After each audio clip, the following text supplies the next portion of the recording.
Yeah, you see that Nigerian young lady, 18-year-old girl, who is claiming that she has been or she was raped on the 15th of February, Sunday, by some unknown, man, uh, early. I got raped yesterday in my apartment, February 15th in the morning. I have insomnia. If I'm not drunk or I can't sleep. So, the Saturday, I, I drank and drank and like it wasn't working, but I needed to be high enough so I could sleep. My eyes were tired, but I couldn't sleep. I slept around 6 a.m. and around 9, I heard knocking on my door and I stood up. I was having a headache. I was still drunk. And I was having a headache. And immediately I opened the door, I got pushed back. Before I get to my door, like there's my fridge, and then a few steps forward, there's my door. I hit my head on the door because I couldn't, like, I got pushed back. I hit my head on the fridge. I passed out. On me opening my eyes, there is a man over me.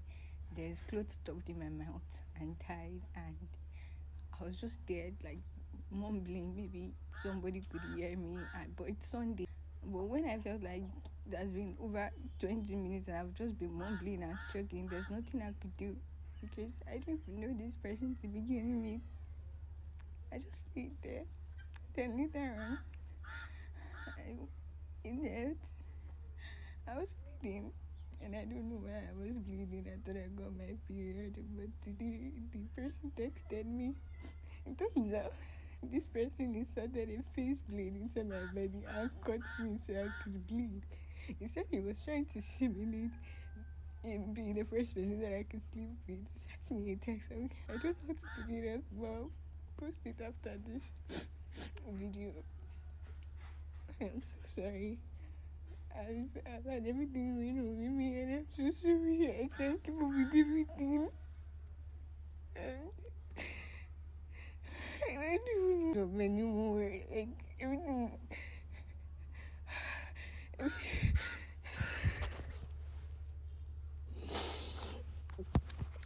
is happening to me, and I'm sorry. I have been suicidal from the start, and I'm so sorry. I can't keep up.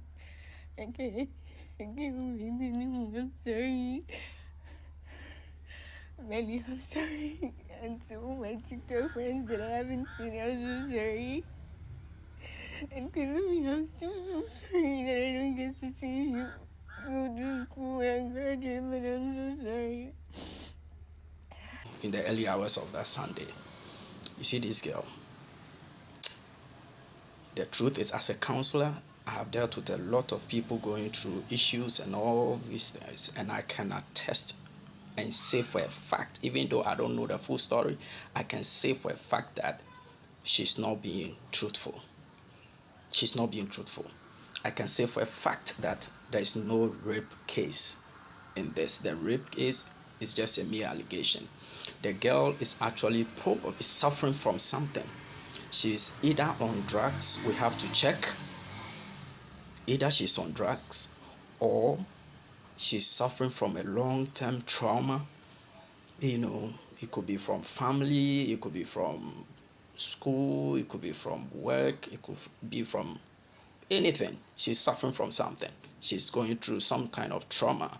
When you look at her body posture, her face, her expressions, you could see there's something wrong. Any therapist will notice. Again, it could be that she's having a mental breakdown. The girl, I suspect, is going through some trauma which has affected her mental faculties, and so she's having a psychological problem, a psychiatric problem, and this girl needs immediate assistance, to be taken to a psychiatric hospital for immediate check and examination and for treatment. Probably she's stressed up, she's freaked out. Stress, depression, depression, depression. I see it all over her face. Depression, trauma. These are the two main things I see from her speeches and from her allegations and from her facial expression, and body language.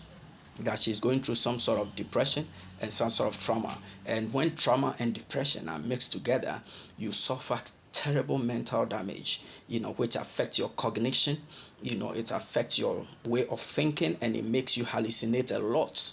When we talk of hallucination, it's a mental problem that makes you see things that are not real as though they are real, make you hear voices that's are not real as though they are real, make you begin to recall or see or feel or have an experience of certain actions or events, either around you, in your community, amongst your friends, in your body, in your room, in your space, or whatsoever. You may be seeing people, you may think you are sitting with the people having conversation, having fun, and doing all those things, or fighting them, and all those things. Meanwhile, in reality, nothing like that is happening or exists. It is all from your mind. And that is where the mental health breakdown comes in. This girl really needs mental health check-up, examination, and treatment for immediate effect. I think she's only 18 years old, and so she can be pardoned. And then we look for necessary Nigerians who have to look for necessary help for Mirabel. They have to take her to a psychiatric hospital immediately for treatment and get her a counselor who will help, a professional counselor, of course, not religious or something. It's a professional counselor who will help her, to overcome her trauma and depression. And then you have to find out if she's not schooling, they have to make sure they help her school. If it is a trade she wants to learn, they have to help her, find a trade. Because as a young girl, we have to find out what does she do for a living, how does she survive, and all those things. Where are her parents, family issues. We have to look into all these things, and if they get a counselor, will look into all these things. And then investigators, Nigerian law enforcement agencies, the police will also have to investigate into all these things, the family background and all those things, to see how all those things are having a toll, on her mind, and her mental health. You see, we live in a part of the world where we do not take mental health issues seriously at all. We don't take mental health seriously at all across Africa. And that is one thing that is affecting us so much, to the extent that if you tell people you are going to the psychiatric hospital, everybody think you are insane, you are mad. And it becomes a stigma forever. Meanwhile, many in Africa here, many are mad, but only few are naked. Many are mad, few are naked. So the fact that people are not going naked doesn't mean they do not have mental problems. They do have mental problems. And almost everybody has a mental problem. But it has its limits, it has its peak, it has a threshold. If you've not hit the threshold yet, then yours may not go overboard. So we need to check this girl. If she's going through a trauma and depression, then it is likely that she may be having some sort of panic attacks. And when you have panic attacks, you are likely going to cause harm to yourself when it happens. Because whenever you feel that attack, which is not real, it's a panic attack, more like a hallucination, and then you feel like there's somebody coming to attack you, or there's something coming towards you, and you have to fight or you have to defend yourself in that regard, you may end up hurting yourself. And usually those who get panic attack, when they hurt themselves and they bleed, they begin to feel a bit comfortable. As the pain sets in and the blood is oozing out, they begin to feel a bit comfortable and they are relieved from their panic attack and fear. So all these things might be factors that influenced this girl to hurt herself, use the so-called blade to hurt herself, and maybe use her own finger or use some, materials or whatever around to masturbate or something like that, to cause harm to herself, use the blade to cut her own, genital, thinking that it was somebody that was doing it to her because she was having the fantasy in her mind. That's the hallucination aspects, and she ended up hurting herself. And when she recovered, she came back to her senses. The panic attack was gone. She will now come back to her senses and she will feel it was somebody who did it, because in her mind it was somebody who did it, and that is why I think, I may be wrong, that's why these are some of the things I am thinking, and that's why I think that her rape allegation is not real. I'm not sure it happened from her own narration, and that's her mental faculties are not working properly. So there's something wrong somewhere, and she needs psychiatric treatment. She needs guidance and counseling immediately. People need to get closer to you. The police will have to do a very good job in this instance and help her recover. Instead of punishing her when it is finally discovered that her rape allegation is false.